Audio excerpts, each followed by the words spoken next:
Welcome to the Bahamas Tonight, the Northern Edition. Good evening, all. I'm Shasheena Rolle. As always, it's so great to have you with us. Potential investors on Grand Bahama heard from the Minister of Tourism on the final day of the Bahamas International Investment and Business Forum held at the Grand Lucayne Resort. Minister Wilshcombe telling delegates that the tourism sector is a great area for investment. John Davis Roll has the story. Our nation has been on the precipice of a boom for a long time. In his keynote address to delegates attending the Bahamas International Investment Business Forum, the Minister of Tourism, the Honorable Obi Wilshcombe, told potential investors representing 27 countries from around the world of the government's latest initiative to showcase the Bahamas globally. He stated that it is the lure of the islands of the Bahamas that government is spending millions to market and promote, all in an effort to keep this country's economy afloat. He also announced that some sweeping changes are on the horizon for this vital ministry. The Ministry of Tourism is now engaged on a restructuring program to ensure that we put in place an aggressive team that will help us turn the pages and create for this island something new and significant. In addition to that, we are ensuring that more airlift comes to Grand Bahama. That will require us to reach far and wide to make sure that Grand Bahama can compete with Nassau. And why do we pretend as if that's not true? The truth is, it is. There is competition among the islands. Minister Wilshcombe stated that Grand Bahama has endless possibilities, but is taking those possibilities to the world and inviting persons to come and invest in our #1 industry. We sit in a wonderful destination. God has certainly blessed us. We have a tremendous opportunity to create here in Grand Bahama a niche, an opportunity that will cause the world to gather as you have gathered for this event, where the world will come and cause for business and opportunities. And when the world does that, we are then causing for what's important to us, economic sustainability.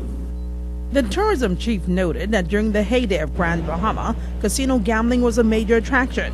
He further announced the government's latest efforts to maintain the only gaming facility on Grand Bahama, the Treasure Bay Casino. I'm very happy that you are considering us as a destination, as a place to invest. And I am very pleased that, as you heard the Prime Minister send me to the Dominican Republic last night, and I did, and I just came back just now, it was to meet with individuals who have an interest in causing for our gaming to be lifted, to cause for the casino just next door to have a new brand, to have a brand that could be exciting. And I dare say the meetings last night were very successful. John Davis Roll, 7S Network News. The Haitian ambassador to the Bahamas leading a delegation to Grand Bahama this weekend. The two-day visit comes on the heels of the Prime Minister's visit to Haiti earlier this week. This morning, His Excellency made a stop at the Ministry for Grand Bahama for a series of meetings. Sabrina Brown reports. Haitian ambassador to the Bahamas, His Excellency A. Antonio Rodrigue, and his delegation engaged in high-level talks with the Minister for Grand Bahama and heads of various government agencies. High on the agenda were agriculture, trade and investment, immigration matters, and health care. Minister for Grand Bahama, the Honorable Dr. Michael Darville, told the Haitian ambassador that he believes there is potential for business opportunities for Bahamians in Haiti. Your rich agricultural sector, as well as your thriving manufacturing sector, it creates opportunity for Bahamian businessmen to invest in Haiti and to be able for us to benefit from each other as neighbors. I did speak briefly with our Prime Minister about the visit to Haiti, and he's very excited about what he saw and the future bilateral trade agreements that we can sign so that both of us can benefit from what we have to offer. Dr. Darville highlighted one of the areas of focus as the Bahamas works in harmony with the Republic of Haiti. One of the things that we realize is that in the Haitian community, there's issues about citizenship for children who were born in this country of both Haitian parents. That is something that our government is looking at, because we definitely want to make sure that we do not have individuals in our country who are stateless. And in order for them to be a part of this country, we have to find ways to expedite their citizenship in the Bahamas. His Excellency Rodrigue said he is interested in developing good relations with Grand Bahama. Especially as we mentioned it in trade, because we are very close friend, very close neighbor, and I think we can find many opportunities to together do something which benefit both our countries. The ambassador said he's looking forward to working with the government to resolve issues of mutual concern. You are very interested to talk about issues of the Haitian community here. We are prepared to do that with you, to find a way to facilitate the situation, to facilitate the solve, if we can, the problems, and this way we can have better relation.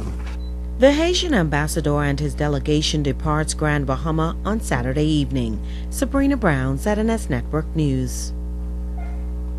Thank you, Sabrina. Well, February 24th is fast approaching. That's the initial date announced for the departure of operators of the Treasure Bay Casino in Lucaya. Now, as uncertainty continues to loom, casino employees are calling the powers that be to provide answers on the future of the gaming facility. Joan Davis Rolle reports. Although few in numbers, they have come with one voice. They are among the 130 casino workers demanding answers regarding the fate of the only gaming facility on Grand Bahama, the Treasure Bay Casino. Back on January 28th of this year, letters were issued about managers and line staff, giving them 30 days notice that the Treasure Bay Casino Al Lucay's agreement to operate currently expires on February 24th, 2013. Now, as that deadline draws near, casino employees Arthurine Clark and Marvin Clark are speaking out. Bahamians need to have some kind of respect in this country. We as Bahamians want to live here in the Bahamas. We have nowhere else in the world to live. Why is it better in the Bahamas for other people and not for Bahamians? We here we've gotten letters, I think early part of February, to say that this company is going to be leaving. No one has come and said anything since that date, and the deadline is on Sunday. Now, what is the government expecting us to do when this is a brand new year and we can't plan, we can't decide, okay, you know what, I can save this year, I can do this. You can't do anything. Give us some kind of respect, even if it's only to say, you know what, we're trying to do something. Come and say it face to face. We right now are hanging in the balance, and we are calling on the relative authorities for some answers as of where are we going as of the 24th. We have spoken to management, and we have also spoken to the director of HR, and to hear everything is going to be all right is not enough. It's not enough for us that have kids, that have mortgages, that have bank payments, that have car notes to meet.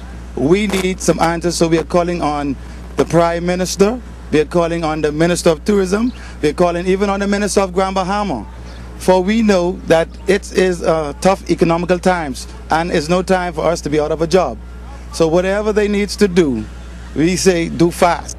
Employees admit that business at the casino has been slow, but they say the deafening silence by officials has been unacceptable. The fact is, I guess they're not making any money, but we're not making any money. So when is the government going to come in, bring a reputable company who is going to provide sustainable jobs for Bahamians? I thought that's what we're trying to get to. Just the other day, 140 people were laid off in Nassau. One day, first they weren't given any notice. They went to work and they were fired. Are they back to work? So what are we supposed to expect to happen on Sunday? Well, the concerns of these and other casino workers were put to the Minister of Tourism, the Honorable Obi Wolshcom, by our news team, following his address at the Bahamas International Investment Conference Thursday afternoon. The minister confirmed that there has been a change in the date of transition. It's been extended for at least a month whilst we complete our negotiations with the new operator. The truth is we've had several companies that have spoken to us, have expressed an interest. I think we're down to the final 3 now, and we'll make a final decision, I think, within the next 7 to 8 days. And then, of course, we'll sit and begin negotiation. You mentioned that you just come back from the trip from the Dominican Republic. Tell me a bit about that. I went down last evening with the Deputy Prime Minister. The Prime Minister assigned us to go and meet with one of the potential operators of the casino, who are also interested in the hotel. They have 24-hour casino operations, and they look very good. But of course, as I've always said, Grand Bahama needs brands. See, Grand Bahama just doesn't need to have a small company. Grand Bahama must return to its stellar place. Joan Davis Rolle, ZNS Network News. The Bahamas Oil Refining Company, Borco, releasing a statement on Saturday's oil spill that took place in waters off Pinder's Point, not far from the company's jetty. Now, according to the release, the source of the oil cannot be confirmed at this time, though it is believed that it may have been inadvertently released via a cooling water effluent line. Officials say Borco's investigations continue, but notes that at this point, the probe has not pointed to the decommissioned lines as the source. The release states that divers visually inspected the surrounding area and found no evidence of oil at or around the decommissioned lines.